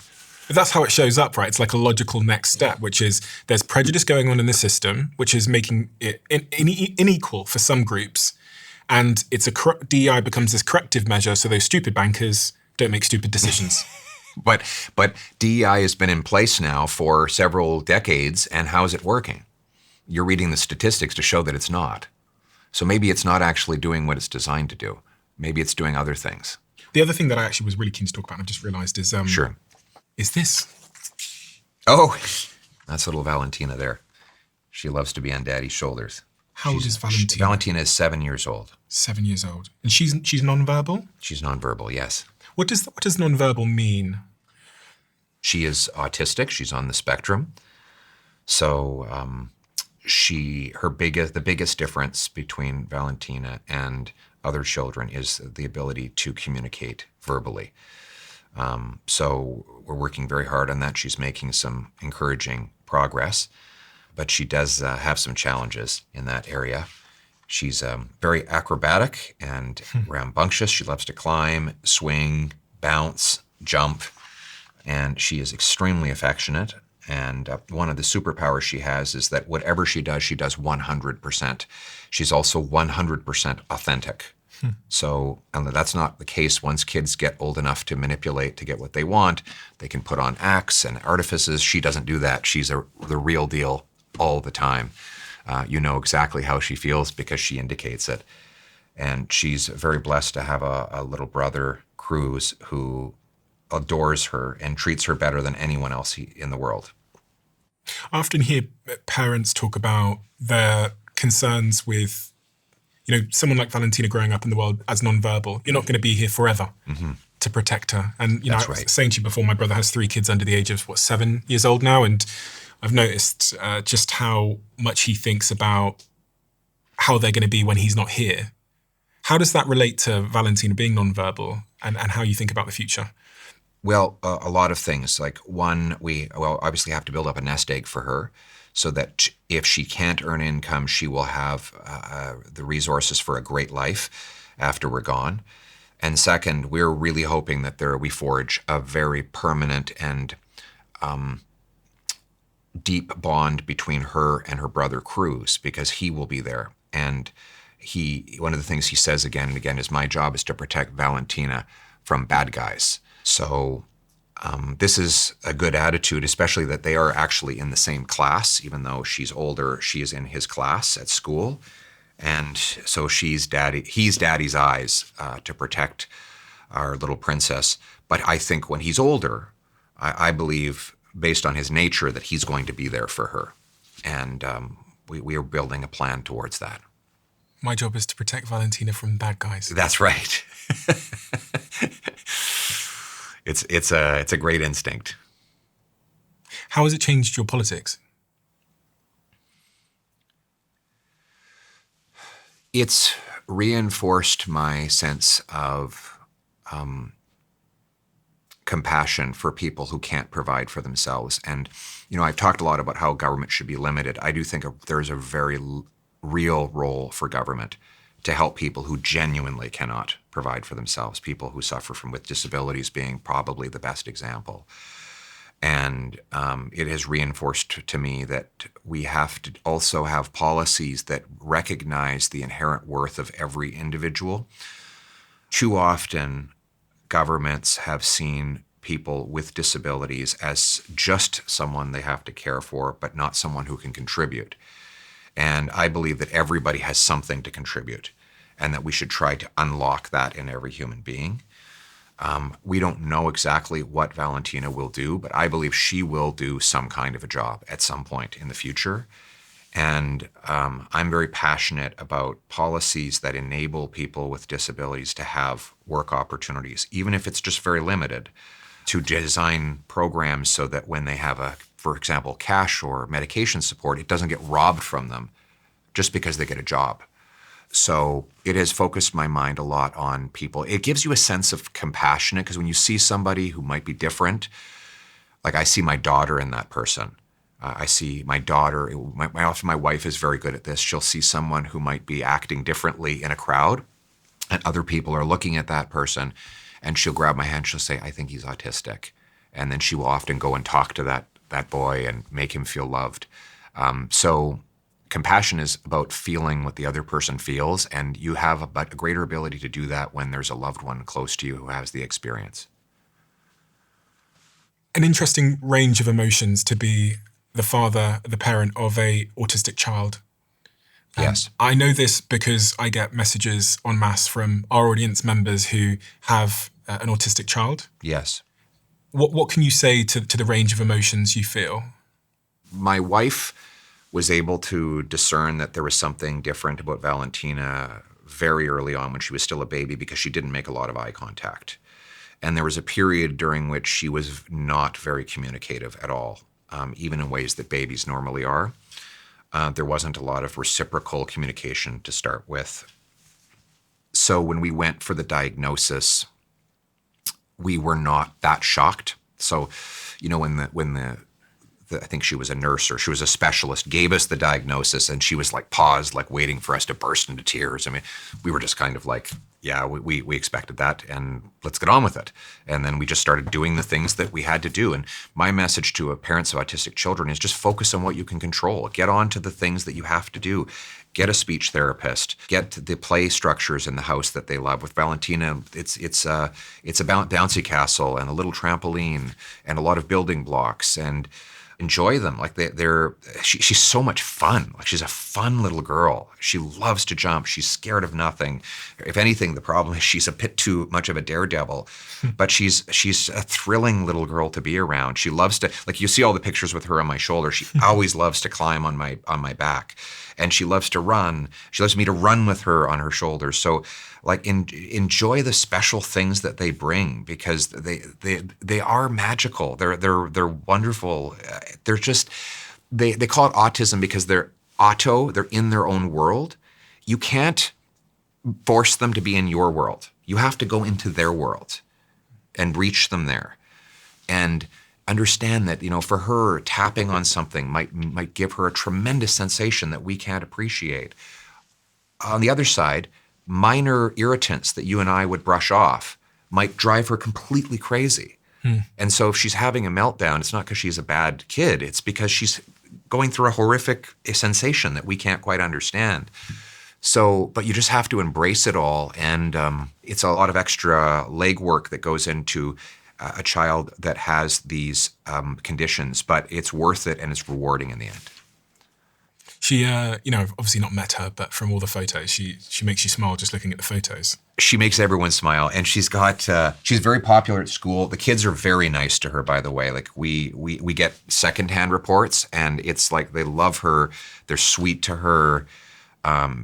She has a little boy that has a crush on her, so I'm keeping an eye on that. But she's so affectionate. Like we went to a fall fair one time, and there were these little old ladies sitting there, and Valentina just decided she liked this little old lady and went and sat on her lap, like a complete stranger. But that's how she is. She decides she likes you, and you're in. What are your closing statements? We've got listeners that are all over the world: the United States, Canada, Australia, the UK. If you had to send one final message to them, what would that message be in this moment in time that we find ourselves in? Well, I'm actually optimistic about the future, and I think Canada's got a very bright future. I think the world should look to Canada. We have the most resources of anyone in the world. We have probably the most diverse and educated population. We have the most fresh water, the second biggest landmass. And I think the future belongs to Canada. We're going to be an incredible place, the envy of the world. If we do the right things. I don't want to be egotistical about it, but I think it would help if I were Prime Minister as well. I love Canada. It's one of my favorite places in the world for so many reasons. I told you when I went to Toronto for the first time, I felt like I was at home. Yeah. Because I think Brits and Canadians have a lot in common. Absolutely. Including a king. Yeah. You would be very well received in Canada. So consider. No, I love consider it. Coming. I go all the time whenever I'm invited to go, and I've been once or twice on vacation as well. So I hope to be back there soon, and I'm actually going to do a tour there at some point with the Diary of a CEO to meet all of the people that listen. So very excited about that as well. Oh, you'll bring out big crowds. Oh, it'll be fun. We have a closing tradition on this podcast where the last guest leaves a question for the next guest, not knowing who they're leaving it for. And the question left for you is, what are you most afraid of? And how do you deal with that fear? I don't have a lot of fears. I mean, for myself, I would say going back to family, it would be that something would happen to my kids. You hear terrible things in the news. I was just, unfortunately, I had to go to a funeral for mass shooting victims in Tumbler Ridge, British Columbia. And I just, every parent worries about something happening to their kids. I think that would be my biggest fear. What about for Canada at large? The biggest fear I have for Canada is that we just keep blocking our own potential and declining, and opportunity vanishes, and slowly our people lose the promise that the country gave me and so many generations. And so my fear is that we become the frog in boiling water, and it just gets slowly warmer and warmer and warmer, and the frog really never notices. Is that the trajectory of travel? I think it is, unfortunately, but I think we can change that trajectory if we make some big reversals in direction. And lastly, what about for the world, generally, the Western world? I would say my biggest fear is that the Western world does not stay true to its foundational principles. I want the Western world to stay true to the basic principles that grew out of the Magna Carta, of freedom, of government that is servant, people that are masters, and that the free democracies not only succeed at home but work together abroad to preserve that civilization. Thank you so much. Thank you for taking the time to come and have this conversation with me and on answering all of my questions. I don't like interviewing politicians because they are very slippery. Right. And they slip and slide away from answering things in a way that makes the very essence of why we started this show feel like we're not delivering for the audience who want to know the truth, whether it's ugly or indifferent or whatever it might be. And I've really enjoyed the conversation because I feel like you answered my questions to the best of your ability. Thank you. And that's not usually the case with politicians. And thank you. I think they think that's the right approach. But actually, I think in a world that's now more of a glass box than ever before, and not a black box where you can paint the image of something on the outside, being transparent and being willing to come into these environments. And your team didn't tell me anything was off limits. They didn't say there was anything I couldn't ask you. Right. They didn't ask to be able to edit this. And I would like more politicians to follow in that vein. YouTube have this new crazy algorithm where they know exactly what video you would like to watch next based on AI and all of your viewing behavior. And the algorithm says that this video is the perfect video for you. It's different for everybody looking right now. Check this video out, and I bet you might love it.